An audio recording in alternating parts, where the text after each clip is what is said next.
La restauration, c'est pas qu'un service pour manger. Tu rends un service, plein de gens qui ont besoin de parler, plein de gens qui ont besoin de sortir de leur train-train. Mais oui, mais oui. Et c'est la clientèle que je veux. Réussir à sortir, à intéresser les gens, pas que vendre un produit, c'est vraiment raconter une histoire. Puis regarde pourquoi c'est arrivé là, pourquoi on l'a travaillé comme ça, c'est pour que tu l'apprécies. L'histoire est belle, il y a un vrai boulot derrière, il y a une vraie compétence aussi, enfin c'est ça qui est cool. C'est un petit combo de tout, et c'est contagieux.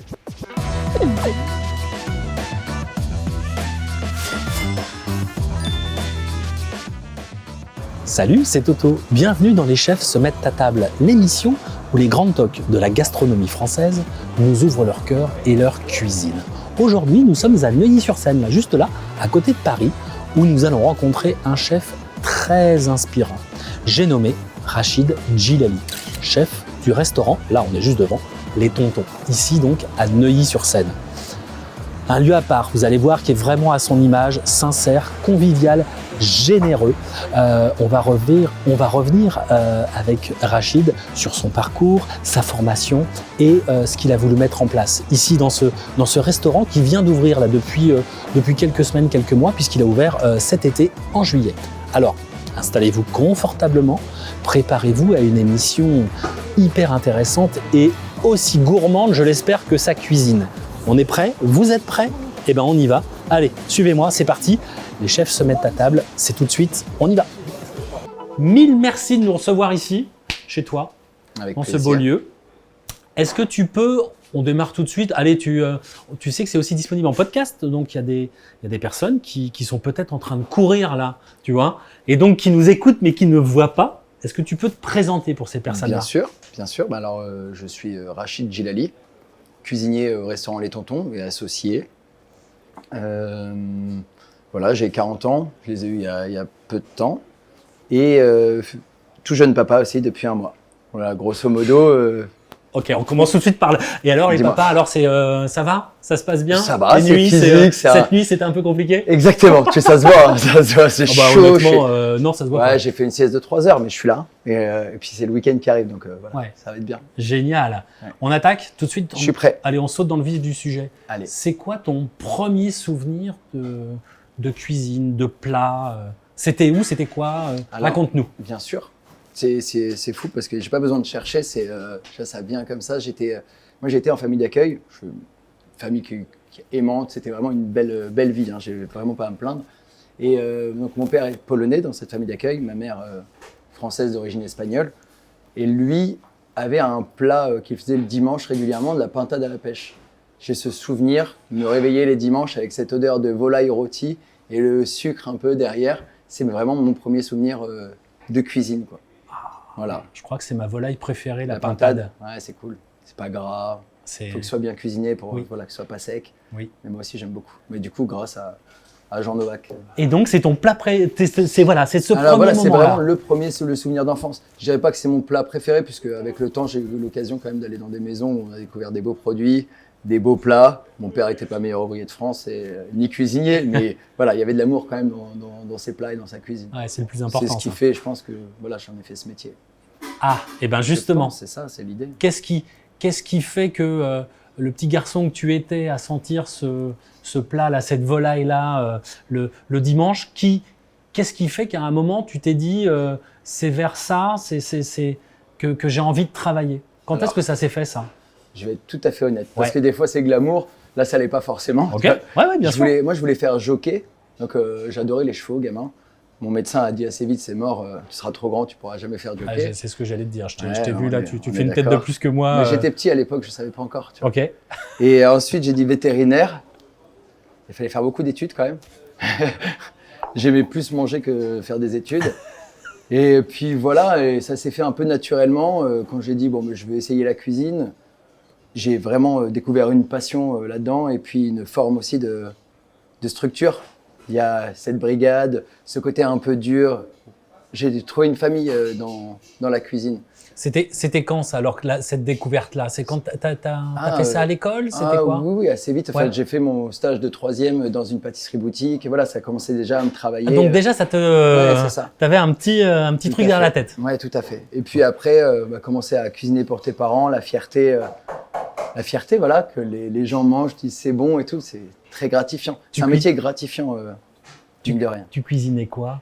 Alors, les petits premiers souvenirs, je faisais des magrets avec du raisin, un peu de vinaigre balsamique. Je faisais des gâteaux, mais tu sais, le gâteau au yaourt, ces choses-là, quoi. Quand tu as une quinzaine d'années, entre 10 15 ans, ouais, c'est ce genre de choses. J'aimais bien, je me souviens, des glacés au rosé. Ils avaient du rosé à la maison. J'avais adoré ce truc d'avoir l'alcool qui se dégage dans une viande et tout, donc j'ai fait ça beaucoup. C'est les prémices de la cuisine, tu vois. Mais je continue maintenant, je mets pas de rosé, mais je mets encore beaucoup d'alcool dans mes plats, j'aime bien. Et t'étais plutôt, du coup, en termes de préparation, plutôt salé ou sucré alors? Salé. Salé. Ouais, j'aimais bien salé. J'aime le salé, de toute façon. T'es team salé? C'est mes goûts, ouais, c'est ça. C'est ça. Salé et gras même, tu vois. Moi, c'est vraiment ça, le fromage, la cuisine au beurre et tout, c'est vraiment... Certains diront le gras, c'est la vie. Ah, mais je suis tout à fait d'accord. L'os à moelle, c'est ça. Toutes ces choses-là. Ça donne du goût, hein. Après, on aime ou on n'aime pas, mais en tout cas, en termes de goût, voilà. Ça t'apporte une petite chose en plus. Et puis, je pense le terroir, enfin, où j'ai grandi, moi, c'était en Bourgogne. Ouais. J'aurais grandi dans le sud, j'aurais peut-être pas eu les mêmes goûts, les mêmes références en cuisine. Bien sûr, donc, voilà. C'est évident, c'est évident. Donc tu cuisines le week-end ou je sais pas quand pour la famille, etc. Ça te plaît. Et donc, à un moment, tu te dis, bon, bah, c'est ça que je vais en faire mon métier. Ouais. Et puis, en plus de ça, tu te cherches. Donc, une fois que tu as trouvé une réponse, tu dis, OK, je vais là-dedans. Là, je peux y aller à 100%. Tu vois, il y a ce truc de est-ce que je vais faire jockey? Non, ça, je savais. Est-ce que je vais faire vétérinaire? Est-ce qu'il y a autre chose qui va m'intéresser? Finalement, quand tu es rentré là-dedans, c'est tellement complet et passionnant, je trouve. La pâtisserie, la cuisine, finalement, c'est lié à la sommellerie. Enfin, c'est le bar. C'est incroyable. C'est sans fin. C'est sans fin. C'est sans fin. Et puis, j'ai jamais été très fort à l'école, mais d'un seul coup, tu vas t'intéresser à la géographie, aux AOC, les régions, pourquoi on fait ça ici, pourquoi en fait le sol, la terre. Ouais, presque à l'histoire, quoi. T'as de l'histoire, t'as de la géo, t'as tout dit. Et t'as tout dit. Et finalement, ça prend sens. Ouais, t'as presque de la chimie parfois avec. Mais complètement, mais tout à fait. C'en est. En fait, c'est très complet. Hein. Sous ces airs comme ça Et puis il y a cuisinier et cuisinier. Ouais. Donc il y a des mecs qui vont pas s'intéresser à ça et d'autres qui vont au contraire pousser à l'extrême, les chimistes et tout. Ouais, bien sûr. L'entre-deux, c'est bien. Ouais, exactement. Donc tu fais tes études là-dedans alors du coup? Exactement. Moi j'avais fait un CAP. Alors comme je te disais tout à l'heure, j'étais pas sûr de moi sur les études et tout. Finalement, quand tu fais quelque chose qui te parle, bah là d'un seul coup j'ai eu des bonnes notes. Je me suis dit merde, je suis intelligent. Tu prends de la confiance. Donc j'avais fait un CAP, puis finalement un BEP, puis un bac professionnel, puis une mention complémentaire en dessert de restaurant, où là tu vas toucher à la chocolaterie, la boulangerie. Voilà, je vais faire des stages chez des glaciers, des choses comme ça. Pour quelqu'un qui aimait pas trop les études, ou tu vois, en fait tu t'es dit bah en fait c'est vachement intéressant. Mais parce que ça m'intéresse. Parce que c'était ta voie. Exactement. Juste d'un seul coup ça t'intéresse, donc c'est plus des études, c'est plus une corvée, c'est intéressant. Et j'ai eu la chance aussi d'avoir des copains dans mon lycée hôtelier qui étaient des copains de collège et qui sont encore des copains aujourd'hui avec qui je vais faire du golf, avec qui on va en vacances ensemble, les week-ends. Génial. Et en fait, on a vraiment un môle, et même mes profs, cuisine et salle, j'ai encore... Tu les vois tous? Ils viennent manger. Le fils de mon prof qui venait nous voir en stage, qui a aujourd'hui 25 ans, vient dans les restos. Je me souviens quand il venait nous voir en stage, qu'il avait pas 10 ans. Donc c'est assez... c'est une famille de travail, de cœur, etc. complémentaires, quoi. C'est génial. Tout à fait. C'est incroyable. Puis après, tu vas voir les clients, les gens les rencontres. C'est fou. C'est un métier de rencontre, c'est un métier de partage. Exactement. Et il faut être passionné, quoi. Il faut aimer ça. De toute façon, c'est assez ingrat, du coup. Il faut... Et oui. Si tu n'aimes pas ça, tu n'as rien à faire là-dedans. C'est ça. Et du coup, tu fais où ton premier stage? Voilà. Tu nous as parlé de la troisième tout à l'heure. Exactement. Et après, ton stage en cuisine, tu le fais où alors, ton tout premier stage? Alors, mon tout premier stage en cuisine, je l'ai fait au Maxime, un restaurant à Auxerre. Ok. Ouais, je viens de Bourgogne, comme je te disais tout à l'heure. C'était mon premier stage de cuisine, vraiment. Je garde des souvenirs assez cool. C'était sympa, tu arrives un peu dans ce monde de pirates, où toi, j'avais 16-17 ans, donc on est encore un peu gentil, on est sage, on fait attention à tout, et là tu arrives avec des brutes.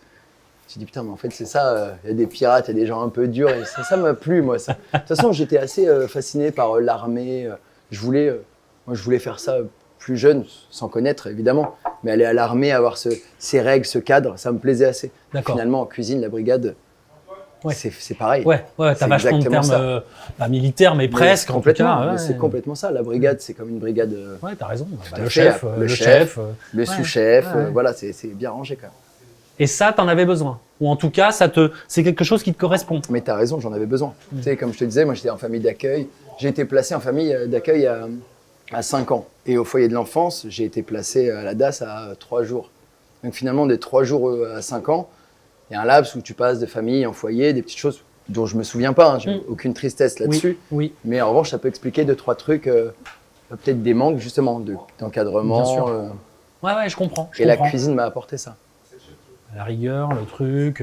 Tout à fait. Ouais, hyper intéressant. Ouais, Donc là, tu t'es dit, là ça validait tout ce que tu pensais. Tu t'es dit, c'est ça que je veux faire. Quoi. Exactement, c'est ça que je veux faire. Et en plus de ça, l'avantage en cuisine, c'est que… Attends, petite pause. Bien sûr. Ah, c'est le pâté croûte. On peut le voir le pâté croûte. Donc là, c'est le pâté croûte qui vient d'être livré de chez Nicolas Arnaud, meilleur ouvrier de France. Incroyable. Il est incroyable. Alors, c'est la seule chose que je fais pas à ma carte. Ouais. Parce que je suis pas meilleur ouvrier de France. Parce qu'il le fait très bien et on peut pas rivaliser. Vraiment. Waouh. J'espère que tu auras l'occasion de le goûter. Waouh, tu m'étonnes. Il est tout volaille, foie gras, pintade, tu vois, pour la boucle est bouclée comme ça. Et, Ok. Voilà. C'est que j'adore le pâté croûte. Ah ouais? Je suis un fou de pâté croûte. C'est vrai? Ah mais j'essaye d'en faire à la maison et tout. C'est un boulot. Hein. Ah, c'est un gros Il boulot. te faut au moins 3 jours. C'est un gros boulot. Je dis au moins. Un Moi, gros je boulot. faisais au Bristol, je travaillais au Bristol avec Eric Desbordes qui a été champion du monde de pâté croûte en 2000. C'est fou parce que 2006, 2007, je me trompe peut-être. Ouais. Mais bon. Et du coup, j'ai eu l'occasion de le faire plusieurs fois. Alors? C'est incroyable. C'est incroyable, mais c'est un travail monstre. Et c'est pour ça, mon associé me disait, il faut que tu fasses le pâté croûte. Je suis conscient du travail que ça demande. Ouais, c'est un boulot. C'est un boulot. C'est un vrai Mais boulot. c'est cool aussi de mettre en avant des artisans. Ouais. Donc tu vois, là, tu as C'est vu ça. celui de Nicolas Arnaud. Oui. Et je viens de changer la carte il y a 2 semaines. Juste avant, je travaillais avec Dis-le. Lastre, Johan Lastre. Non, je connais Lastre sans apostrophe, qui a été champion du monde aussi de pâté croûte. pas. Ah ouais, donc t'es avec des pointures. Moi, je cherche un peu, ouais, c'est bien cool sûr. de les c'est mettre en Ah avant. non, mais moi j'adore, hein. Moi j'adore. Hein. Tu vas aimer. J'ai pas pris ma casquette, mais j'ai une. Casquette pâté croûte. Ouais, c'est ça. C'est vrai. Non, j'ai une casquette, c'est manger du pâté, c'est sauver un charcutier. Tu vois, ça me fait. Voilà. Ça me parle. Moi, je suis un fan de ça, fan absolu. Ouais. T'as du goût en même temps. Bon, je sais pas, mais en tout cas, j'aime bien. Je mais suis team salé, moi. Ah ben voilà, même combat. Bah, Même évidemment. combat. Tu me parles. Évidemment, Ouais, évidemment. Alors attends, parce que du coup, on vient de se faire là un petit Ouais. incartade. On en était à, tu découvres la cuisine, tu découvres le fait qu'il y a un ordre, qu'il y a un truc, qu'il y a un cadre et que ce cadre te correspond. Tout à fait. Ouais, moi je m'y retrouve en tout cas. Et voilà, je n'ai pas honte de dire que j'avais besoin de ce cadre. Et ça m'a vraiment servi. Ça t'apporte une rigueur. Et puis tu vois aussi, comme je te disais tout à l'heure, je n'étais pas très fort à l'école. Tu te dis, putain, est-ce que je vais réussir dans la vie? Il y a ce truc quand même quand tu es jeune. Et tu te dis, là, en fait, si je travaille, je vais réussir. Il n'y a pas de secret. Je peux travailler 16, 17 heures par jour. Tout ce que je vais apprendre dans cette boîte pendant 2 ans, puis dans une autre pendant 2 ans. Moi, c'est vraiment ce que je faisais. Je restais 2 ans. Et un coup en pâtisserie, un coup en cuisine, un coup je suis à la sauce, un coup je suis à la viande. L'idée, c'était d'ouvrir mon resto plus tard. C'est arrivé. Et de tout maîtriser. De ne pas prendre un pâtissier qui va faire son truc dans son coin. Juste d'être conscient de tout et maîtriser le tout. Et ça paye. Ouais, De toute façon, il n'y a pas de secret. Tu bosses, ça paye. Hein. Ouais, c'est ça. Tu sens une vraie méritocratie dans ce, dans ce milieu. Dans ce milieu-là. Quoi. Tout à fait. Ouais. Ouais, tout à fait. D'ailleurs, je connais personne en vrai qui s'est enrichi ou qui a réussi dans la vie en faisant 8 heures par jour. Je connais personne, ça doit exister. Mais je trouve que ce métier, même si tu n'es pas armé, que tu n'as pas fait énormément d'études, si tu as envie, que tu es intéressé et que tu as un peu de goût qui va se travailler avec le temps, tu peux réussir.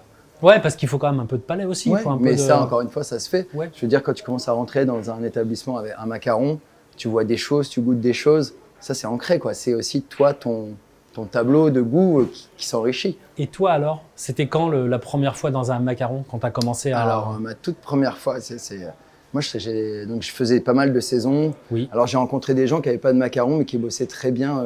J'étais aux Fermes de Marie à Megève. Je ne sais pas si tu connais.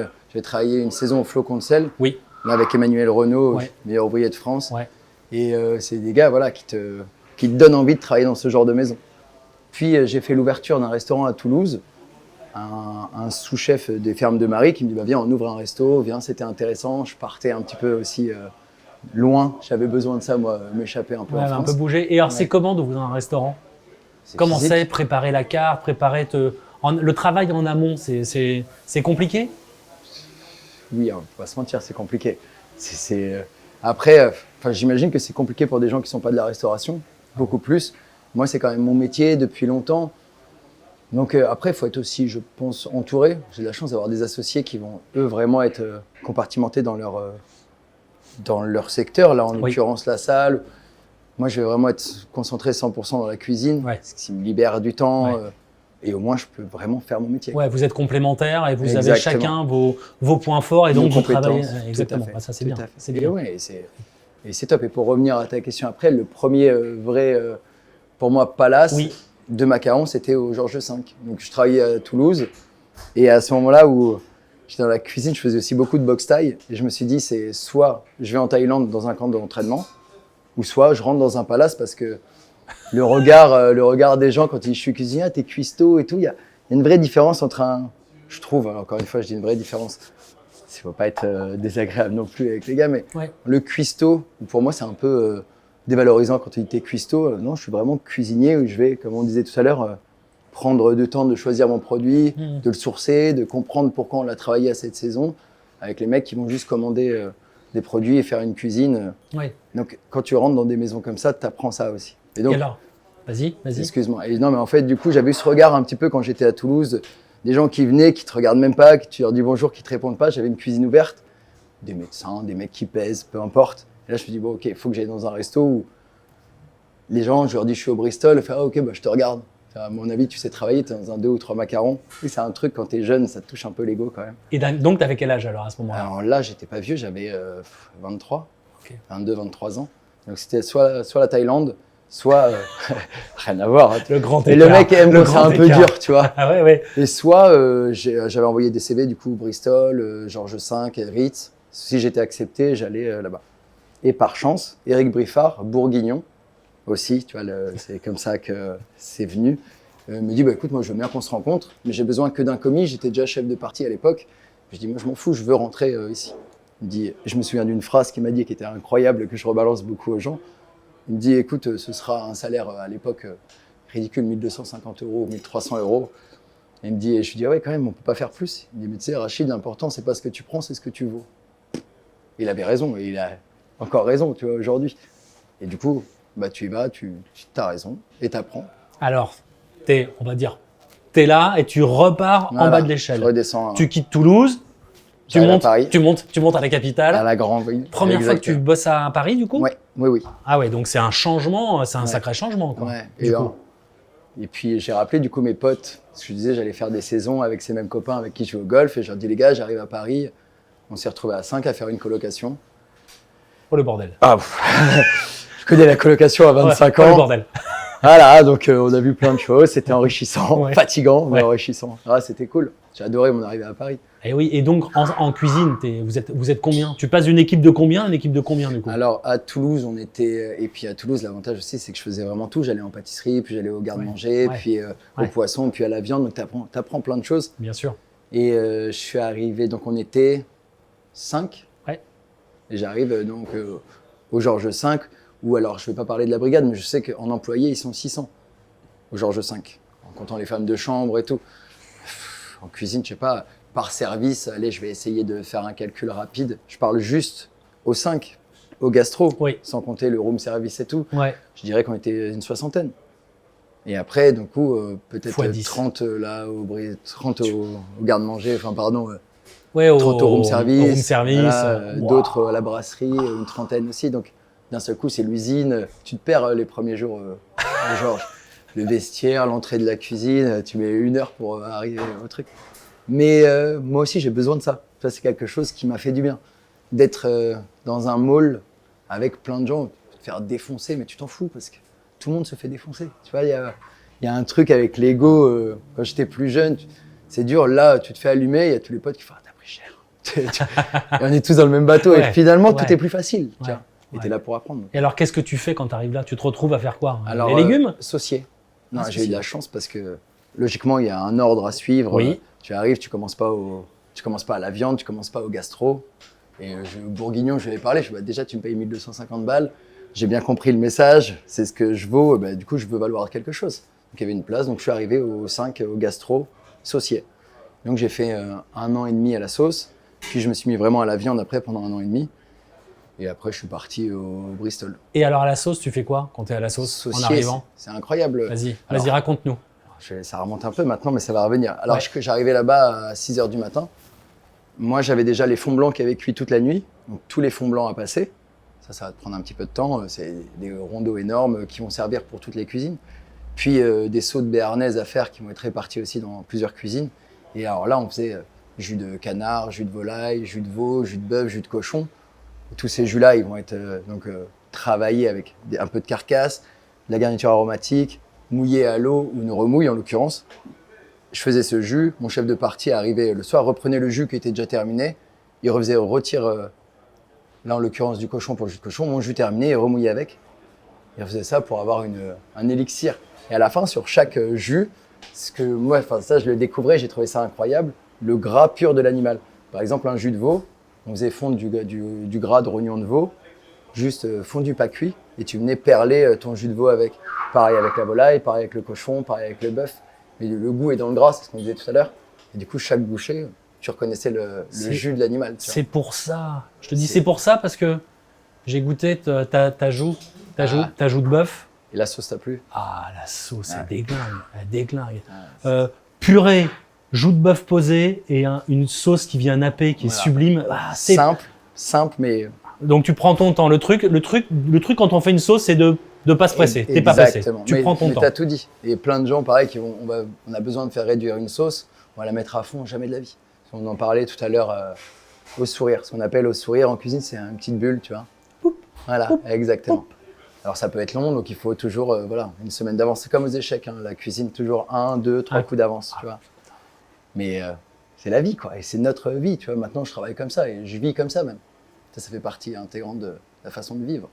Ah ouais, donc t'es quand même, c'est vachement bien parce que prendre le temps, anticiper, enfin c'est lent, quoi. C'est une structure qui est lente. Il faut que tu. Et c'est pour ça que tout à l'heure, quand tu me disais est-ce que c'est dur d'ouvrir un restaurant, quand je vois qu'il y a énormément de gens qui ouvrent des restaurants qui ne sont pas restaurateurs, je me dis pour eux, ça doit être hardcore. Un enfer. Je ne sais même pas comment ils font. Un enfer. D'ailleurs, je pense qu'il y a 25 restos qui ferment par jour. Il y a certainement beaucoup qui ne sont pas restaurateurs. Mais après, peut-être que ceux qui ne sont pas restaurateurs aussi te font du réchauffé, tu vois, du micro-ondes et des trucs. Mais c'est certain, il n'y a pas de secret non plus. On revient à ta joue de bœuf, tu vois la diff, tu fais waouh. C'est gourmand, c'est truc. Il y a de l'amour, quoi. C'est ça. Beaucoup qui disaient ça. Enfin, moi, je cuisine pour chaque personne comme si c'était pour des amis. Et c'est ce que je dis aussi ça se ressent, c'est marrant, ça se ressent dans l'assiette, quoi. Quand on goûte ça, tu fais waouh. Cette joue, elle est belle, quoi. Ah bah non. Ah oui. Et la sauce, tu la vois qu'elle est pas bâclée. Bon, bref, allez. Waouh, j'adore. Donc, tu fais des sauces pendant un an et demi. 1 an et demi, voilà, saucier. Ouais. Et après, donc, je suis vraiment au poste viande. Donc là, je travaillais à l'époque au Georges V, on faisait des pitiviers, des volailles entières contisées, des choux farcis, une volaille en 3 cuissons. Tout ça, super enrichissant, super intéressant, de la côte de veau. C'est quoi une volaille en 3 cuissons? Alors, là, je vais remonter tout ça. On travaillait, non, ça va aller. On travaillait de tête la cuisse en chou farci.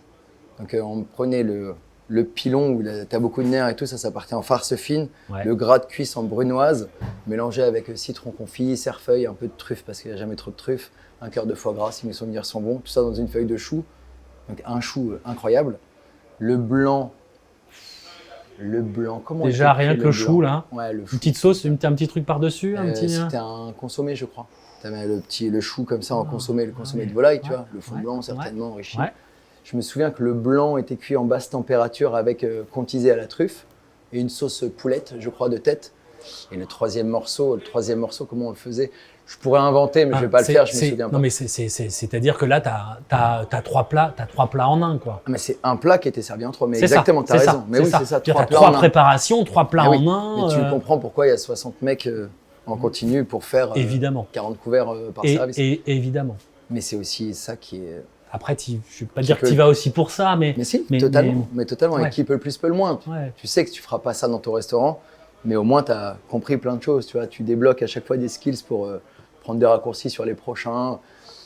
Et voilà, c'est tout. Donc, tu fais toutes les viandes, aussi bien rouge, volaille, enfin tout. Tout à fait. Et puis, ce n'est pas des choses qui arrivent, tu n'arrives pas avec une côte de bœuf sous vide. C'est des trains de côte qui arrivent, des demi-agneaux ou des agneaux entiers. Donc c'est vraiment enrichissant. Ouais, et puis j'imagine que le sourcing aussi, là aussi, Bien la sûr. qualité du produit, Eh oui. la personne qui le fait, etc. Tout à fait. C'est, Je me souviens, j'avais découvert tu vois, le lapin de Rex, par exemple. Ouais. Donc lapin, un super lapin, tout gris, tout ça, c'est magnifique. Ils disent, ouais, c'est le lapin de Rex, c'est le seul où tu utilises la peau, enfin la fourrure pour les écharpes, enfin qui est vendue, et la viande qui est très tendre et tout, et qui part dans les gastros. Tu arrives sur un animal qui n'est pas mort pour rien, tu vois. Ouais. Et il est arrivé entier, hein, donc tu enlèves la peau, ça repart à droite, à gauche. Ouais, tu le prépares, Ouais. c'est... Mais c'est des établissements, je conseille à tous les cuisiniers, en tout cas, d'essayer de rentrer. C'est jamais simple, tu as plusieurs entretiens et tout, mais il faut essayer de rentrer dans des établissements comme ça, c'est incroyable. Oui, c'est ça. Parce que même si après, tu te dis, je veux cuisiner autre chose, mais au moins, Ah, il faut tu voir. as quand même, là, tu dois avoir, en termes de connaissances et de base, tu dois être à un c'est niveau... enrichissant. C'est incroyable. Et puis surtout, quand tu vas le faire en plus chez plusieurs concurrents, tu vois, comme je te disais, tu vas au Georges V avec un chef qui est déjà meilleur ouvrier de France, tu vas en voir un autre qui est meilleur ouvrier de France, après au Bristol, j'ai avec Éric Fréchon, c'est pareil, donc tu vois la poularde en vessie, tu vois, 1000 choses. Et c'est fou, enfin, il y a plein de choses que j'oublie parce que Ouais, bien sûr. mais tu bien passes sûr. en pâtisserie, moi c'était ça, tu es là, tu vas faire ton travail qui a duré en général 12, 13, 14 heures, ça dépend. Et puis après, avant de rentrer, tu vas faire un tour en pâtisserie. On est tous un peu dans la même panade, hein. Tout le monde fait beaucoup d'heures, mais on est tous passionnés. Donc tu vois comment eux ils travaillent, puis tu vas monter en boulangerie, les mecs font leur pain, font leurs pâtes. Donc c'est tellement la folie, tu vois, tu as vraiment de tout. Tu vois, local poisson, tu vois que le gars il reçoit ses poissons entiers, bah, vas-y, comment tu fais ça, on va le travailler ensemble. Donc c'est dingue, c'est des maisons qui sont vraiment folles, qui sont usantes. Hein. Ah bah, oui, Ouais, oui, ouais, oui. Et du coup, au Bristol, sur quoi tu te retrouves à être en arrivant là-bas? Alors je suis arrivé là-bas en chef de partie, Ok. j'avais évolué pour le Ouais. coup, ça c'est Ouais, cool. ouais. Et donc j'avais commencé au Bristol avec Éric Fréchon. Mmh. Et ensuite, ils ont, comment s'appelle ce resto juste en dessous? Ça va me revenir. Un petit resto, on visait le macaron. Ok. Du coup, je suis descendu avec Éric Desbordes à l'époque. Il va revenir le nom. Ouais, ouais, Et on a eu le macaron du coup l'année d'après. C'était incroyable. Il a eu son championnat du monde de pâté croûte. Macaron dans la foulée, tout ça. C'est fou, c'est fou. Et Ouais, puis c'est- tous les mecs qui bossent là, c'est des copains. Tu vois, quand tu passes 12 heures, Oui, bah oui. c'est le sang. Ah oui. On va boire des coups ensemble. Bah oui. Oh. Et t'apprends quoi alors dans cette nouvelle... Qu'est-ce que tu mets en place? Tu mets des compétences supplémentaires qui arrivent? Qu'est-ce que tu retiendrais? C'est rigolo parce que j'ai l'impression que tu sais pas ce que tu apprends quand tu arrives dans ces maisons-là. Tu vois plein de choses et c'est vraiment plus tard, C'est quand quelques tu- années après, quand tu les quittes, tu fais ah mais c'est vrai, j'ai appris ça là-bas, j'ai appris ça là-bas. Mais j'ai même là des collègues, des sous-chefs qui me disent ouais ça, j'ai l'impression d'avoir déjà fait ou mais en fait non, quand tu es arrivé ici, tu savais pas le faire. Alors là oui, tu l'as fait 2 fois. Et on oublie quand on apprend quelque chose, c'est fou. Tu sais ce que tu sais pas faire. Ouais. Tu sais que ça je saurais pas le faire. Par contre, quand tu sais le faire, tu as l'impression que tu as toujours su le faire. Mais en fait, non. Et en fait non. C'est avec le recul que tu dis, ah mais c'est là que Exactement, j'ai un... et tout à fait, tout à fait. Et tu apprends tout le temps, en fait, tu vois. Un mec, comment il va travailler, comment il va tailler, pourquoi tu as ce couteau-là, cette lame-là. Tout. Ah, t'es sûr, vous êtes sur ce niveau-là de détail Mais quand c'est- ce type de mais maison? c'est tout, mais C'est vraiment. ça. Tout. C'est- Ouais. Ton c'est- fusil, avec quoi t'aiguises, à toi c'est un diamant, ah ouais, parce que ça marche mieux. Tout est Ah, important. Ouais, vous lâchez rien, quoi. Tu veux C'est, comprendre, tu veux Ouais, bien comprendre ce que sûr, tu bien fais. sûr, bien sûr, bien sûr. C'est, T'es dans la quête du parfait, perfection. quoi. Du parfait. Exactement, exactement. Et quand tu es avec des gens qui sont meilleurs ouvriers de France, eux, c'était leur quête. Et tu vois qu'en fait, ils cherchent encore. En fait, finalement, ça t'aboutit jamais. Tu n'as jamais réussi. De toute façon, tu n'es jamais le meilleur. Puis à un Oui. moment, tu décroches aussi parce que tu as autre chose à faire. Oui. Tu vois. Ouais. Mais il faut passer par là, je pense. Je crois. Et donc, toi, alors, tu t'apprends, tu regardes, tu fais quoi? T'es un peu un buvard? Ah, mais je fais que ça, c'est ça. Et puis, on est là aussi. Moi, j'aime bien vivre. Ça se voit pas forcément, mais on fait les cons. Enfin, tu vois, c'est un âge où il faut nous tenir un petit peu. Tu es une brigade avec des mecs où tu travailles fort, où tu vas sortir faire la fête et tout, mais que des mecs qui ont de la rigueur, qui reviennent le lendemain en croix et qui vont enchaîner comme Ouais, ça. c'est ça. Parce qu'au Bristol, du coup, t'as quoi? T'as 26? T'as 26 Ouais, à un peu truc près, comme c'est ça? Ouais, c'est ça. Ouais. Là, je vais y rester pareil 2 ans. Et j'ai une place qui est juste à côté, la cantine du Faubourg Saint-Honoré, c'est en face du Bristol. Oui. Un restaurant compliqué pour moi à l'époque, mais qui cherchait un chef de cuisine. Et j'ai mon chef de cuisine qui me dit, mais tu sais quoi, Rachid, pour moi, tu as les compétences, vas-y. Et si tu veux, moi, je suis chef exécutif, je suis là pour t'accompagner dans un premier temps. Et du coup, ça a été ma première place de chef en sortie de Bristol, juste en face, à la cantine du Faubourg Saint-Honoré. Et alors, t'étais prêt? C'était pas prêt? compliqué, mais j'avais l'énergie pour. Donc tu sais ce que tu veux, tu sais où tu veux aller. Mais oui, ça a été des expériences compliquées quand même. En fait, en plus, on prenait du monde jusqu'à 1h du matin. Des commandes jusqu'à 1h du matin. Non, mais Ah ouais! tu t'en reparles, tu es encore comme ça. C'était compliqué. Donc tu es là à 8h du mat. À 1h du mat, tu envoies ta dernière commande. Et après, tu dois passer tes commandes pour après. le lendemain. Tu vois, tu cadres un petit peu les gars, on aide à ranger, on s'organise. Ouais, parce que du coup, c'est ce qui te. Comment dirais-je? Ce métier-là, tu connaissais pas justement. Encadrer des équipes, faire tout le reste. Voilà, si. alors, ce qui est dans la cuisine, mine de rien, depuis le début du stage, du stagiaire jusqu'au commis, en fait, tu as toujours quelqu'un un peu à former. Donc, c'est un truc que tu fais, que tu apprends au fur et à mesure. Quand tu es demi-chef, surtout dans les Bristol, Georges V, tu as commis, premier commis, deuxième commis. Donc, le deuxième commis va encadrer le premier et le commis, tu vois ce que je veux dire? Et après, le demi-chef de partie va encadrer les commis, le chef de partie va encadrer les demi, puis tu vois ce que je veux dire? Donc finalement, quand tu arrives sous-chef ou chef, c'est un métier, c'est un exercice que tu as fait c'est ça. Depuis le début. On va dire que le management, tu l'as déjà vu et tu sais comment accompagner quelqu'un. Oui, et tu sais ce qu'il ne faudrait pas faire, ce que toi tu as subi. Mais ça, je pense que c'est dans tous les métiers. Oui. D'ailleurs, tu vois, on en a beaucoup parlé, que la cuisine, ça se calmait, que les gens étaient plus sympas parce que ça a été compliqué. Moi, je me souviens vraiment au début, les mecs se brûlaient à la cuillère, étaient des cuillères sur la flamme, ils brûlaient les mecs, des coups de torchon. Il y avait cette violence, c'est pas une légende, tu vois. Bien sûr, bien sûr, bien sûr. Et tu vois, il y a eu des mecs, leur objectif, c'était de te faire chialer. Même au Georges, au Bristol. Donc sur des gars, objectif, aujourd'hui, je vais te faire chialer.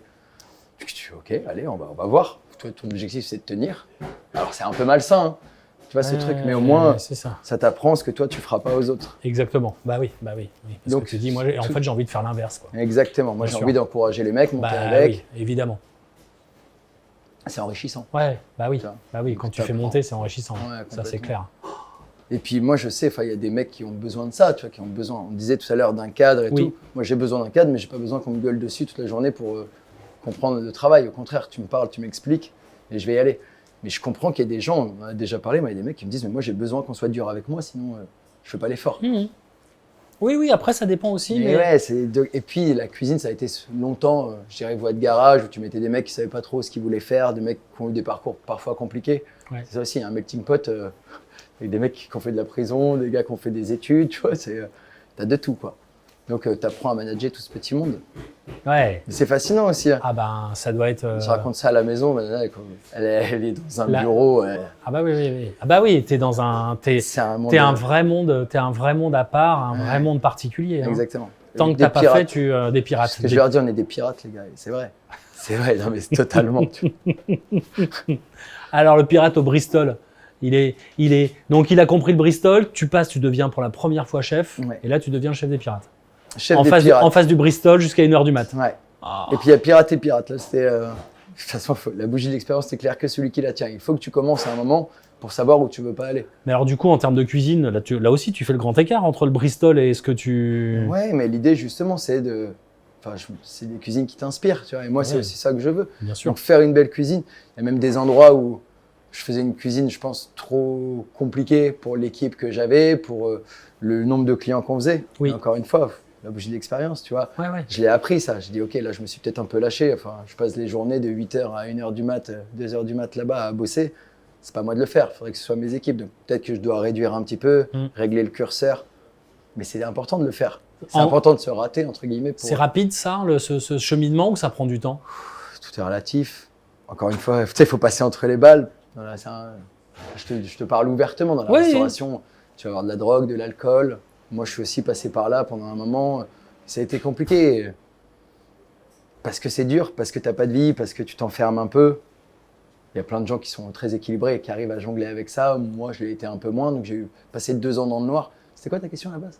C'était comment je reformule ça, comment tu fais pour savoir le curseur jusqu'où tu le mets, tu vois, pour te remettre en question, dire non, là j'étais trop loin, c'est complètement con de passer des heures sur un tel plat alors qu'il faudrait que je le fasse plus vite. C'est ça, exactement. Mais oui, ça, il y a plein de choses qui rentrent en compte. Ce que je te disais tout à l'heure, à un moment, ton hygiène de vie, mine de rien, tu dors pas et tout, tu te poses pas les bonnes questions, juste tu y vas et tu es un robot. Il y a l'âge aussi, je pense qu'il y a un truc d'ego, première place de chef. j'ai envie de montrer ce que je sais faire, j'ai envie d'impressionner mon petit monde, j'ai envie qu'on parle de moi. Tu vois, Ça, je l'entends beaucoup. J'entends beaucoup que quand les chefs arrivent là, justement, effectivement, ils veulent montrer leurs compétences, leur savoir-faire et peut-être en faire trop. Et oui, je suis assez d'accord. Enfin, je suis passé aussi par là, quoi. Puis après, avec le temps, tu prends un peu de confiance, un peu d'assurance, tu te règles, ton curseur un peu mieux, et puis tu t'assainis aussi, tu t'assagis en vieillissant. Je crois que ça a marché, moi ça m'a un peu aidé ça. Parce que si on reprend l'exemple de tout à l'heure, ce que j'ai mangé ici qui était voilà, moi j'ai trouvé ça vraiment admirable, j'adore, mais ta purée, dans l'absolu, je schématise vraiment, mais la purée, l'ajout de bœuf, la sauce, ça typiquement tu l'aurais jamais fait. Non. T'aurais dit non, je peux pas faire ça, quoi. C'est trop simple, c'est pas. Exactement. Et en vieillissant, au fur et à mesure, j'aime bien ce truc où tu crois que c'est simple, mais quand tu vas le manger, tu vas ouais, c'est incroyable. C'est ça. Tu vois, par exemple, une purée c'est simple, sauf qu'une bonne purée c'est pas si simple. C'est ça. Tu vois, comme disait Robuchon, faut que tu la cuis, tu sélectionnes ta purée, purée, tu la cuis avec la peau, tu l'épluches à chaud, tu la dessèches bien, tu la montes avec suffisamment de beurre, faut pas hésiter. L'assaisonnement, vraiment. Une purée, la même purée avec pas assez de sel, tu vas dire oui, elle est bonne, mais juste le sel qu'il faut au palais, tu vas dire elle est incroyable. C'est mais bien sûr, des détails. Donc le diable se cache dans les détails. Mais tu as raison, parce que dans l'absolu, ton assiette, alors je vais caricaturer, mais tu as 3 ingrédients, quoi. Tu as la purée, la sauce et la viande, point. Oui, tu vois ce que je veux dire? Bien sûr. Non, mais tu dis, voilà, c'est simple, c'est 3 ingrédients. Sauf que moi, je la fais, je vais faire ouais, et donc. Et moi, je mange la tienne et je fais waouh. Tu vois le truc. Alors qu'en réalité, des ingrédients, là, mais après, pour faire la sauce avec tout ce que j'ai mis, le beurre c'est ce que j'allais te dire. La sauce, t'en as 40. Ouais, je pense que tu as bien une quinzaine. Enfin, tu vois, tu vas mettre vraiment une vraie garniture aromatique, du thym, du laurier, de l'ail, ce qu'il faut. Bien sûr. Le vin, là, en l'occurrence, pour la sauce joue. Puis ça a cuit aussi toute la nuit. C'est ce que j'allais te dire, et le temps. Ouais, c'est le ça. facteur ce qu'on disait tout à l'heure. Ouais. Il faut laisser le temps au temps. Donc, on fait notre marinade le soir. J'ai déjà fariné mes joues, assaisonné convenablement. Fait une marinade avec du vin, avec une remouille de jus, des garnitures aromatiques. Ça a bien fermé, ça cuit à 130 degrés toute la nuit. Tu arrives le lendemain, il faut tout égoutter. Tu as vu, j'essaye de les faire un peu bouler. Donc, tu pèses, tu réassaisonnes cette poivre, tu les boules pour qu'elles aient une belle forme. Tu passes ta sauce, tu la réduis, tu la lies avec les légumes qu'il y a dedans, carottes et tout ça. Je vais rien rajouter, je vais pas mettre de maïzena, tout ça, ça n'existe pas. Tu en es vraiment que sur le produit pur. Pour qu'à la fin, je la refasse bien croûter au four, puis la glacer au jus, pour que toi, quand elle arrive, c'est simple, mais c'est incroyable. Bah voilà, c'est ça. Mais parce que c'est pas si simple. Et le pain avec et tout. Enfin bref, ça j'y reprends, j'y reprends. Ouais. Mais c'est ça. C'est pas si simple et c'est une vraie technique, un vrai savoir-faire, de l'expérience. Mais ça, quand tu fais ton comment dirais-je, quand t'es chef pour la première fois, tu dis pas, je vais faire un truc entre guillemets simple là-dessus, alors que ça prend vachement de temps. Oui, exactement. Je vais aller chercher à montrer que je sais tailler un beau légume. Je vais leur montrer que je peux faire un dressage chiadé qui va monter, qui va être beau, en oubliant peut-être un petit peu le goût finalement. Tu vois ce que je veux dire? Oui, très bien. Donc là, on s'est focalisé là-dessus. C'est ça. Et c'est pour ça que ça t'a plu. Ouais. Bah oui, parce que ça reflète aussi toi, j'imagine. Tu vois, mais t'as raison. Ton parcours, qui tu es. Mais t'as raison. C'est vrai. Et c'est ça qui est important, tu vois, quand on vient ici. Alors, tu vois, on avance là. On vient de faire un bond de quoi, 10 ans entre quand tu quittes le Bristol, c'est ça, et maintenant? Exactement. Un peu plus même. Un peu plus même. Ouais. Qu'est-ce qui se passe? Qu'est-ce qui se passe alors entre donc la première fois où tu es chef, et ici? Alors, il y a cette première place de chef où j'ai vite compris quand même au bout de 8 mois que c'était pas pour moi. Tu vois, les 8h, 1h du matin, à gérer des gars qui savaient pas lire et tout, c'était vraiment... Il y a un fossé entre ce qu'on disait tout à l'heure entre le cuisinier et le cuistot. C'est ça. Il y a un moment où tu te cherches aussi. Après, j'ai pris une place de chef au Balme. C'était le bœuf à la mode dans le 1er arrondissement. Oui. C'était top. J'étais à côté, j'avais Guillaume Gomez qui venait manger régulièrement, un patron incroyable. J'avais Anne-Sophie Pic. J'ai eu un peu de monde qui est venu. C'était la place où je commence à me sentir bien, à chercher ma cuisine. Pour la première fois à ce moment-là, voilà, tu commences. Là, je commence à avoir une identité qui n'est pas encore aboutie, mais voilà, j'ai une trentaine d'années. Ensuite, donc j'ai fait 2 ans là-bas. Et ensuite, je suis parti et je me suis associé avec 2 mecs, ça c'est rigolo parce que c'est un mec du Bristol. Donc voilà, c'est toujours tous connectés, qui m'appelle, qui me dit écoute Rachid, j'ai vu que toi tu avais arrêté ton poste là. Moi j'ouvre un resto. J'ai mon chef qui est brésilien qui vient de se blesser. On ouvre dans 1 semaine. Il est rapatrié au pays. Est-ce que tu peux m'aider? Je dis, vas-y, je vais t'aider. Donc, j'y vais, j'ai travaillé 2 mois pour lui. C'est un sacré challenge, ça. Ouais, mais c'était rigolo. Enfin, tu vois.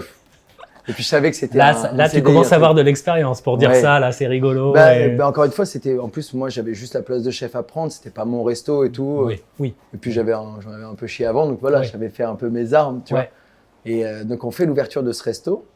Et je rencontre son associé, qui par la suite, c'est un escroc, mais bon, on y reviendra.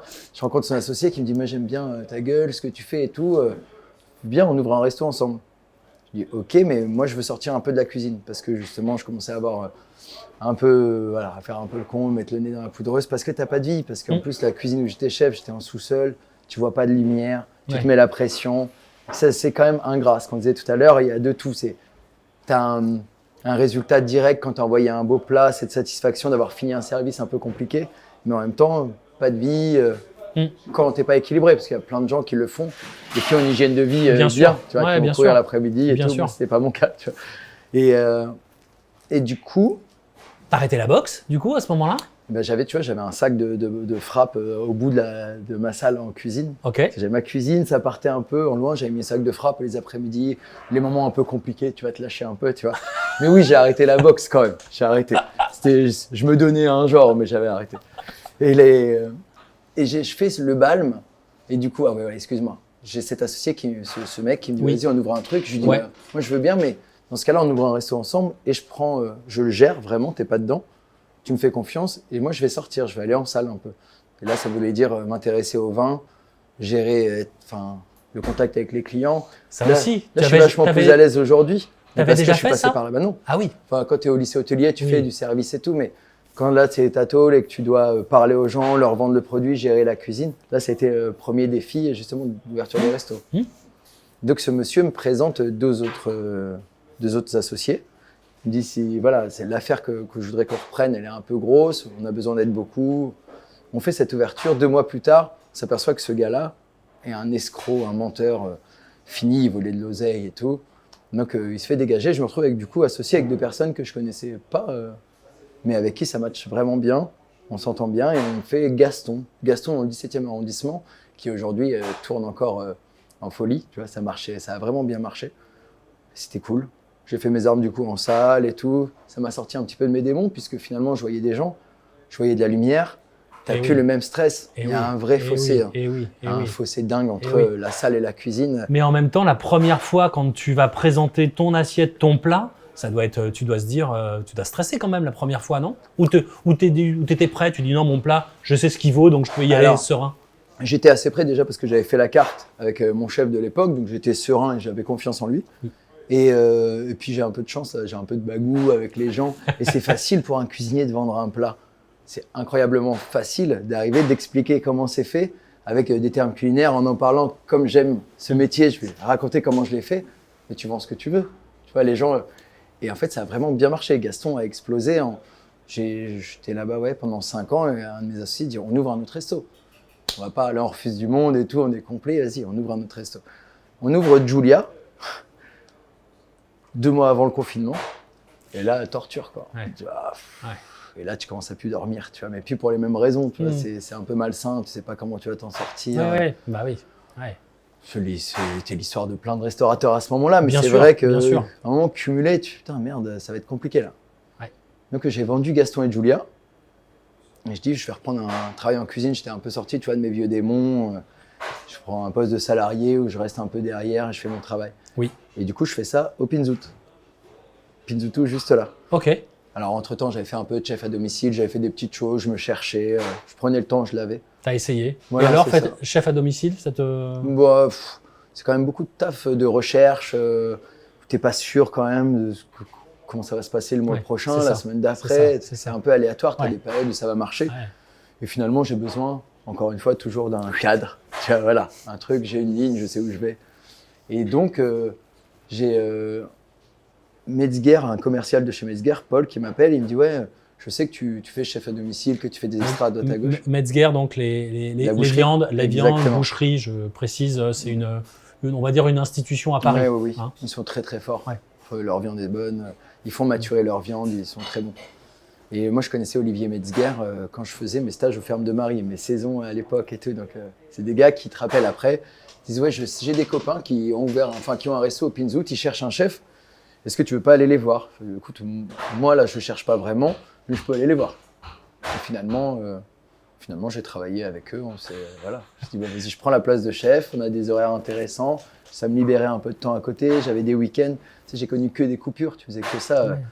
Et là, en fait, finalement, 2 coupures dans la semaine, 3 continues, avoir mes week-ends. Je me dis, OK, moi, je peux donner du temps ici. Tu bosses 10 heures. 10 heures, quand tu fais 8 heures, 18 heures, c'est facile de faire des coupures, tu vois. Ouais. Tu as ta soirée. J'ai 2 soirs où je vais être là, ou 3 soirs en l'occurrence. Et mes week-ends pour aller golfer et rester. Ça match bien. Oui. Trop agréable. Et du coup, assez vite, ils me disent, vas-y, viens, on s'associe sur un autre resto qu'on va ouvrir à côté. Et me voilà ici.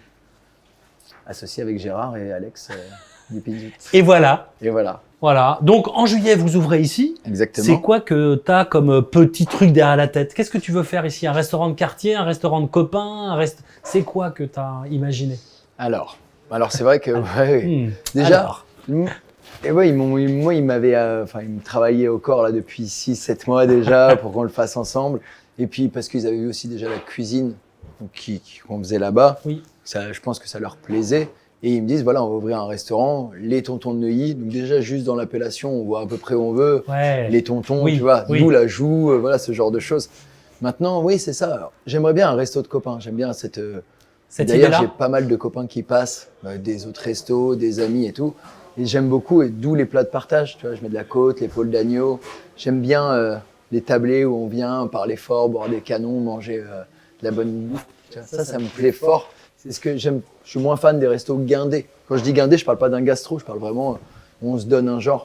J'aime bien, par exemple, un intitulé un peu simpliste et une surprise un peu dans l'assiette. Mais tu vois, on va faire la référence, on fait le tour, mais à la joue de bœuf. Joue de bœuf purée, tu te dis c'est simple, mais je veux que quand ça arrive sur table, tu fais ah ouais.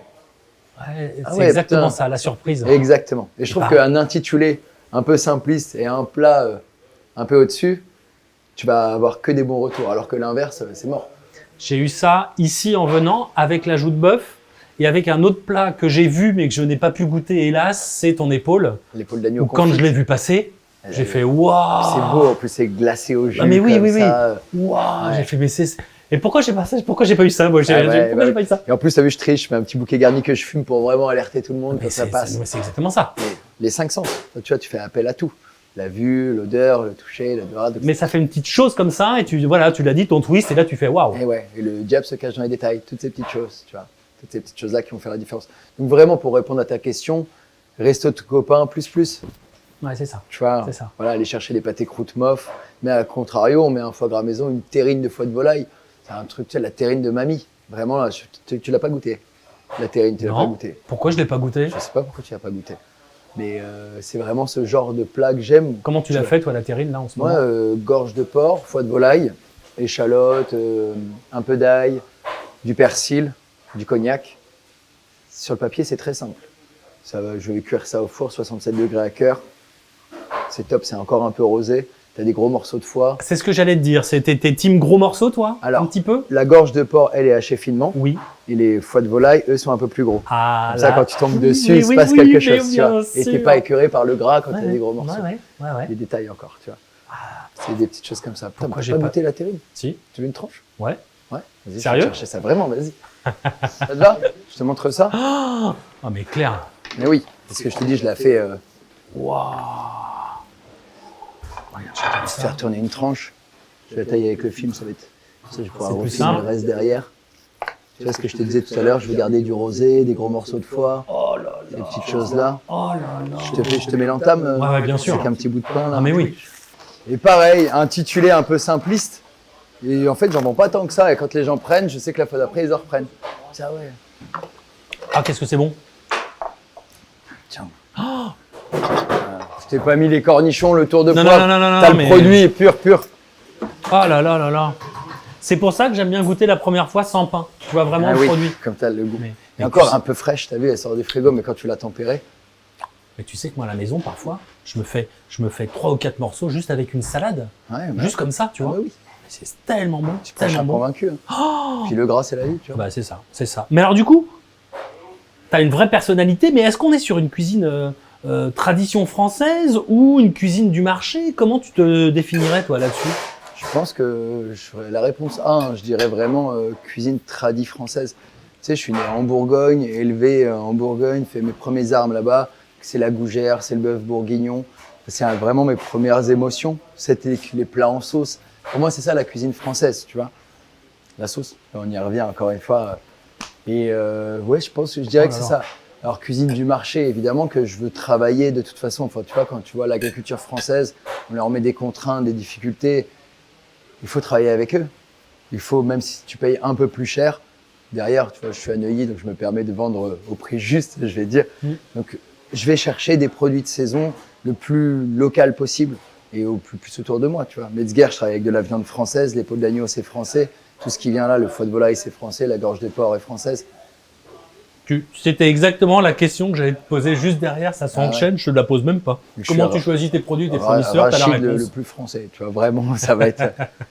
J'aime ça. Et encore une fois, il y a quand même une petite conscience qui fait que moi, je peux faire une légère différence. Tu vois, si je vais commencer à importer plein de produits d'Espagne qui me coûtent moins cher pour essayer d'aller marger un peu plus, enfin, je me perds moi. Tu vois, j'ai vraiment l'impression d'aider des agriculteurs qui ont du mal. Et en plus de ça, enfin, j'ai des apprentis, j'ai des commis qui s'imprègnent comme moi, je m'imprégnais des chefs de cette mentalité. Bien sûr. Et ça fait vraiment partie de notre travail de passer le relais. Demain, on aura besoin de cuisiniers comme ça, qui pensent comme ça. Donc voilà, ouais, c'est une vraie manière, une vraie philosophie. Voilà, c'est ça, de vie, de travail. C'est un vrai parti pris. Ouais. C'est important. Hein. Mais ouais, je pense tous les cuisiniers devraient faire ça. Tu vois ce que je veux dire? J'ai pas l'impression d'être unique à faire ça. Pour moi, toi, c'est normal. Ça devrait être la base. Mais bien sûr. Ouais. Mais je trouve ça horrible de mettre des contraintes pour que nous on mange sainement à nos agriculteurs. Je pense, enfin ceux qui vont faire de l'élevage de viande bovine et tout. Les élevages porcins où tu peux pas mettre plus de bêtes parce que tu vas niquer la nappe phréatique. Je peux pas dire niquer. Parce que tu vas abîmer la nappe phréatique. Et à côté de ça, ouais, c'est ça. Et à côté de ça, on va aller chercher la viande de porc en Belgique parce que ça coûte moins cher. Mais les gars ont fusillé le sol. Et fusillé les nappes phréatiques. Sauf que les nappes phréatiques, elles viennent chez moi aussi. Mais ça, c'est pour tout. Donc je pense qu'on met des contraintes pour protéger le consommateur et l'environnement. C'est pas jouer le jeu si toi, tu vas chercher tes produits ailleurs. Donc, c'est possible, mais on le fait pas. Ouais, je comprends. Et alors, tout à l'heure, je t'ai vu là. Moi, je vous donne les trucs du. J'étais devant en train de préparer un petit peu là, et je t'ai vu, tu sortais avec tes clients. On sent vraiment une vraie proximité. Ouais. Je sais pas si c'est là aussi, si c'est un choix, si tu as voulu ça. Moi, j'aime ça. En fait, déjà quand j'avais ouvert Gaston, je te disais, j'avais besoin de sortir un peu, de voir des gens, de leur parler. Tu reprends un petit peu des points de vie, mine de rien. Ouais. Tu sais pourquoi tu es là, l'objectif. Et tu vois, Dominique, qui m'a vu passer tout à l'heure, il venait. Dominique est tout seul, un retraité qui a travaillé fort toute sa vie et tout, qui n'a pas de femme. Sa mère est décédée, son frère est décédé, ses amis tombent un peu. Et il venait manger tous les midis chez Gaston. Et j'accorde du temps, pas seulement comme un commerçant, mais le mec vient, je ne vais pas juste le nourrir, il vient pour un service, pour oublier un peu ses soucis à lui et tout. Bien sûr. Parce que c'est vraiment ça. Au-delà de la nourriture, le petit mot qui va bien, prendre le temps de lui parler. Qu'est-ce que tu as bu hier? Tu veux pas goûter autre chose? C'est pas juste de la vente, c'est vraiment qu'ils prennent du plaisir pur. Et il a senti, il y a plein de gens aujourd'hui qui reviennent ici pour ça. Et Dom, parce que lui que tu as vu tout à l'heure, il va venir tous les 2 jours ici. Il vient le mardi, parfois le mercredi, le jeudi. Et là, il est venu aujourd'hui. Ouais, mais c'est parce que tu leur accordes du temps, parce que ça lui sort de son quotidien. Et je suis sûr pour moi que la restauration, c'est pas qu'un service pour manger. Tu rends un service, plein de gens qui ont besoin de parler, plein de gens qui ont besoin de sortir de leur train-train. Mais oui. Et c'est la clientèle que je veux. Tu vois ce que je veux dire? C'est aussi quelque chose qui va se faire avec le temps. Les tables de copains qui vont prendre le temps. Qu'est-ce qu'on goûte? Qu'est-ce qu'on boit? Qu'est-ce que tu as en plat du jour? C'est pas juste un déj d'affaires où on est concentré. Il y en a. Je crache pas sur les clients. Bien sûr. Mais c'est vraiment moi ce que j'aime. C'est marrant, hein. C'est exactement ce que tu as ressenti. Ouais, et c'est exactement l'envie que j'ai de revenir à la prochaine fois, tu vois, cool. avec des potes ou avec de la famille et de dire voilà, on a l'impression d'être ici chez toi, tu vois, pas un lieu impersonnel, mais on est chez quelqu'un, on est en l'occurrence chez toi, et je trouve ça vachement sain, vachement beau. tu vois. Ça me fait plaisir Ouais. ce que tu dis. Et je pense vraiment ça. Tu vois, chez Gaston, je faisais une tête de veau façon Gaston, tête de veau classique que j'adore. Ça, c'est encore une fois les souvenirs d'enfance. Ah ouais. Mais pour essayer de la démocratiser un peu et de la faire manger à des jeunes et tout, je faisais tête de veau classique avec tout ce qui est un peu gélifié, la face et tout. Ouais. Un beurre persillé au milieu, toujours du beurre. La maigre, la langue, la joue, je roulais le tout. Quand ton collagène prend, tu as vraiment un boudin très ferme. Taille des tranches épaisses, juste snacké à la plancha. C'est juste ce qu'il faut.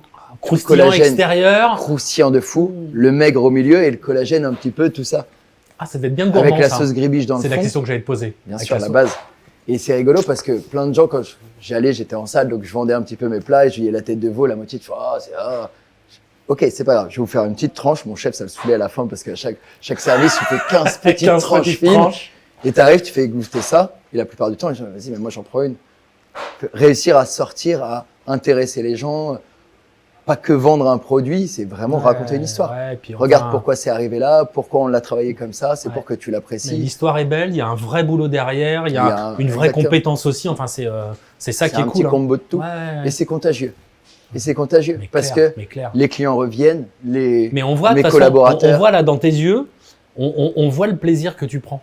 Mais c'est Tu vrai, vois c'est déjà à le raconter et j'imagine aussi à le faire Ah, et mais après bien à le sûr. proposer, quoi. vrai. Mais bien sûr. C'est ça qui est génial. Et ça marche pas toujours. T'as plein de gens qui disent ah non, je Oui, suis pas oui, fan non, et mais tout. bien sûr, bien Mais sûr. juste la démarche. Bien sûr. Ouais, Déjà, ouais. eux sont heureux. T'as l'impression que tu leur as fait un cadeau en plus et tout, tu vois. Donc c'est vraiment. Je me suis régalé. On ira voir juste voir le pâté croûte tout à l'heure. Avec plaisir. Et Et alors, alors, faire un petit tour en cuisine. Ah je mais te oui, montre un peu.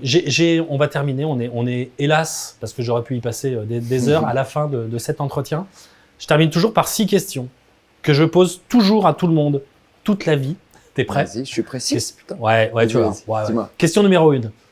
Si tu devais cuisiner un plat pour quelqu'un de vivant ou de mort, ce serait qui et tu lui ferais quoi? Alors, ce serait ma mère de ma famille d'accueil. Ils sont décédés quand j'étais assez jeune, donc j'aurais bien voulu qu'ils voient la suite. Et quel plat je lui ferais, ça c'est Oui. une bonne question. J'irais bien chercher un plat fin. Ils avaient pas. C'est une famille un peu de paysans, donc aller chercher du foie gras, de la truffe, peut-être ce chou farci dont on se parlait tout à l'heure. Chou farci de volaille, truffe, foie gras. Ils n'étaient pas fans des choses trop fortes, donc un peu de finesse et leur faire goûter des choses comme ça. Ouais, je Génial. pense que ce serait ça. Tu es prêt? On corse un peu le truc. Allez.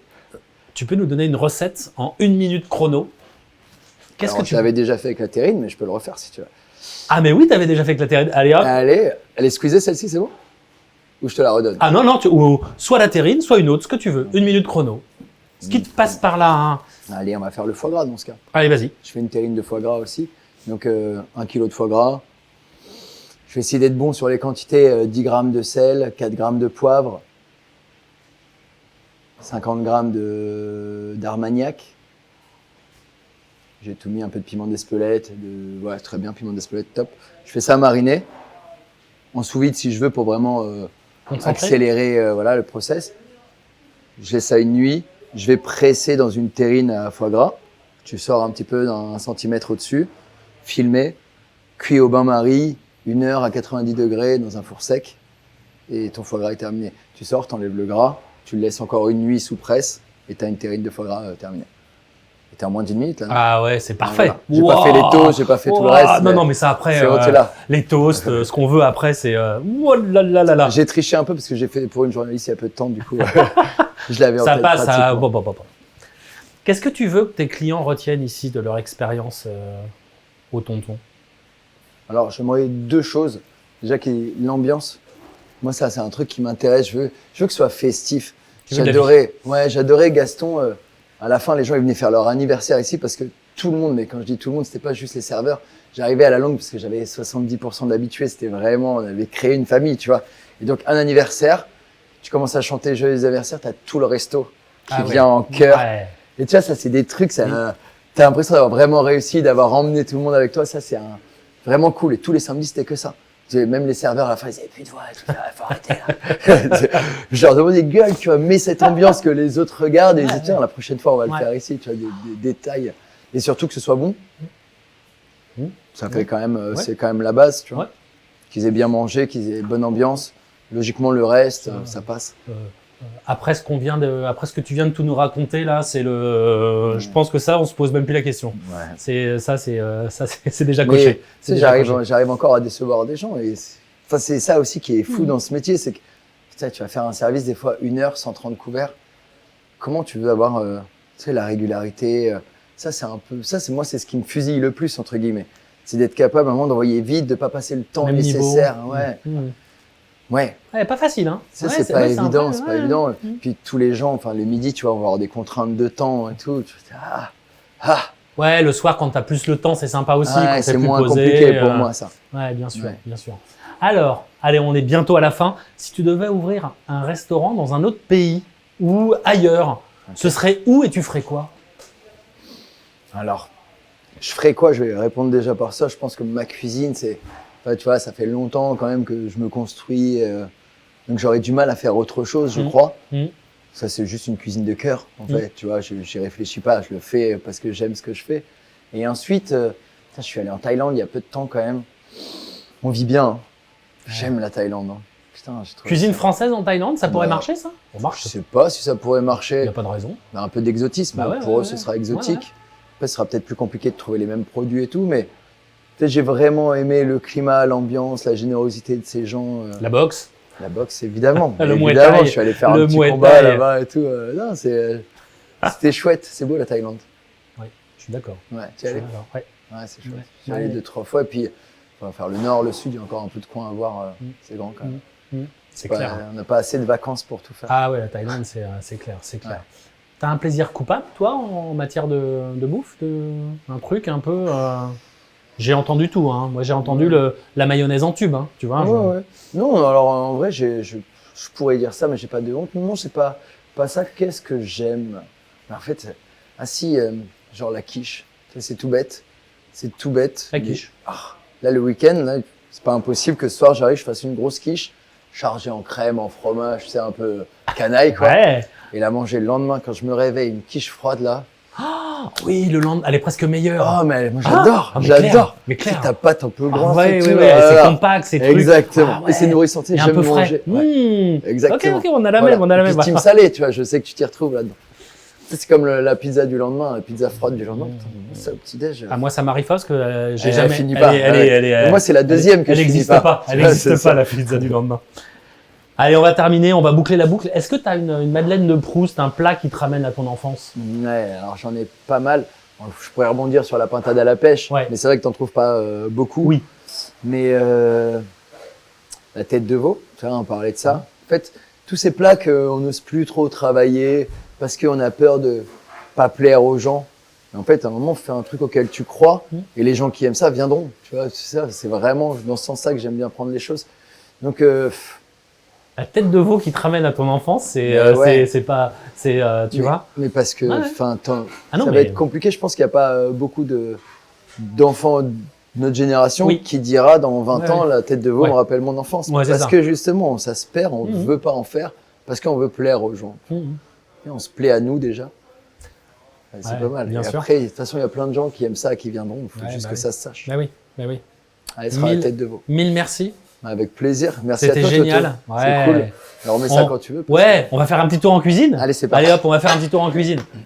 C'est parti. Allez, go, en cuisine. Let's go. Donc là, voilà, notre commis Nicolas. Bonjour Nicolas. Bonjour. Voilà, beau gosse. Il remet le poste en place pour ce soir. Tu vois là le jus qui est en cuisson. Donc notre sous-chef aussi, Antoine, BG. Salut Antoine. Bonjour. Et voilà, tu vois, donc les sauces, toujours bien faire revenir la viande. Il gratte tous les sucres. Exactement. Et t'as pas l'odeur. Si, moi je l'ai. Ah, toi tu l'as. Ouais. Voilà, après tu vas avoir la plonge, notre Abdou quand même. C'est quand même le mec le plus important, faut pas se mentir. Hein. Si demain t'as pas de plongeur, c'est l'angoisse. Donc on est là, on respecte fort ces gars qui ont un travail compliqué. Chambre froide, j'ai rien à cacher. Tu vois, énorme en termes d'organisation, nos petites boîtes, il faut que ce soit carré. Des petites boîtes, carrées. Il faut, pas le choix. Ah oui, c'est clair. C'est que tu vois la taille de la carte, excuse-moi. Attention Abdou. Et après voilà, bon là tu vas arriver à la plonge, tu auras fait le tour. Génial. Et là-bas, c'était quoi sur le feu de l'autre côté là? Ah, viens, on va voir. Il a lancé une échine de cochon. Voilà, et donc il l'a coloré. Une garniture aromatique, mouillée à l'eau pour pas que ce soit trop sec, ça va cuire doucement. Tu vois ce qu'on disait tout à l'heure? Ouais. Le sourire. T'as pas pas grosse ébullition. Voilà. À part celle-ci, ça c'est pour le personnel, du coup les gars ont faim. Bah oui. Et ouais, la vache. Donc leur pot-au-feu pour eux ce soir. Et là, tu parlais des petits jus là aussi. Et voilà, et tu vois exactement. Donc t'as un jus de bœuf, tiens. Tu vois, on en parlait. On en parlait tout à l'heure. Voilà, regardez, Donc là, tu vois, il est en train de le remettre en chauffe. Donc, comme il était froid, bah, il était bien, tu vois, il avait pris son corps, bien épais. Et regarde un peu cette couleur, cette texture et tout. Mais oui, voilà. Là, le jus de bœuf, voilà, pour les côtes, ce genre de choses, qui va réduire encore un petit peu. Et voilà. Et après, tu as toutes les autres sauces qui vont arriver. En vrai, le soir, quand le service commence, tout ça, c'est plein de choses en chauffe. Là-haut également. Et donc voilà. Tout est carré. Un grand merci à toi Rachid, c'était vraiment hyper intéressant, captivant et sincère. Merci, mille merci. Maintenant que vous connaissez le chef, eh ben, n'hésitez pas, hein. Allez derrière là, les tontons. Si vous voulez vous régaler, vous allez passer un super moment. L'ajout de bœuf avec la petite purée et la sauce qui va bien. C'est réconfortant à souhait là. Quand il commence à faire un peu froid, je peux vous dire que ça fait du bien. Ça fait du bien partout. Qu'est-ce qu'on fait quand on aime? On like, on partage, on commente. Voilà, donc n'hésitez pas à liker. Abonnez-vous aussi, la petite clochette qui se met à sonner quand un nouvel épisode est disponible le vendredi. Voilà, foncez. N'oubliez pas nos réseaux sociaux, TikTok, Insta, pour avoir des petits trucs un peu exclusifs. J'aime bien poster des petites choses comme ça.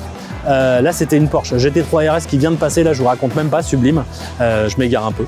Je vous souhaite une belle semaine. Je vous dis à la semaine prochaine. Éclatez-vous, reposez-vous, profitez. À toutes, c'était Toto pour les chefs se mettent à table. Salut!